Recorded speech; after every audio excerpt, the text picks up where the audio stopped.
Now when Balaam saw that it pleased the Lord to bless Israel, he did not go as other times to seek to use sorcery, but he set his face toward the wilderness. And Balaam raised his eyes and saw Israel encamped according to their tribes, and the Spirit of God came upon him. Then he took up his oracle and said, "The utterance of Balaam, the son of Beor, the utterance of the man whose eyes are opened, the utterance of him who hears the words of God, who sees the vision of the Almighty, who falls down with eyes wide open. How lovely are your tents, O Jacob, your dwellings, O Israel, like valleys that stretch out, like gardens by the riverside, like aloes planted by the Lord, like cedars beside the waters.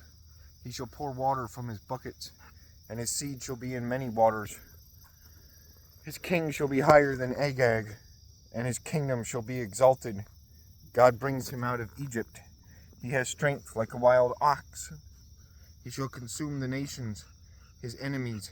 He shall break their bones and pierce them with his arrows. He bows down, he lies down as a lion, and as a lion, who shall rouse him? Blessed is he who blesses you, and cursed is he who curses you." Then Balak's anger was aroused against Balaam, and he struck his hands together. And Balak said to Balaam, "I called you to curse my enemies, and look, you have bountifully blessed them these 3 times. Now therefore, flee to your place. I said I would greatly honor you, but in fact, the Lord has kept you back from honor." So Balaam said to Balak, "Did I not also speak to your messengers, whom you sent to me, saying, if Balak were to give me his house full of silver and gold, I could not go beyond the word of the Lord, to do good or bad of my own will? What the Lord says, that I must speak. And now indeed, I am going to my people. Come, I will advise you what this people will do to your people in the latter days." So he took up his oracle and said, "The utterance of Balaam, the son of Beor, and the utterance of the man whose eyes are opened, the utterance of him who hears the words of God and has the knowledge of the Most High, who sees the vision of the Almighty, who falls down with eyes wide open.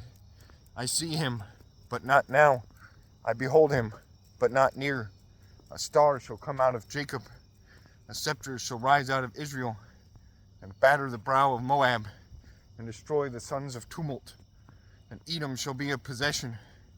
Seir also, his enemies, shall be a possession, while Israel does valiantly. Out of Jacob one shall have dominion, and destroy the remnants, the remains of the city."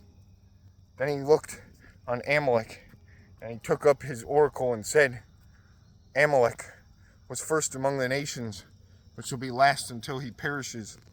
Then he looked on the Kenites, and he took up his oracle and said, "Firm is your dwelling place, and your nest is set in the rock. Nevertheless, Cain shall be burned.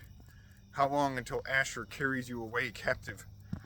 Then he took up his oracle and said, "Alas, who shall live when God does this? But ships shall come from the coast of Cyprus, and they shall afflict Asher and afflict Eber, and so shall Amalek until he perishes." So Balaam rose and departed, and returned to his place. Balak also went his way.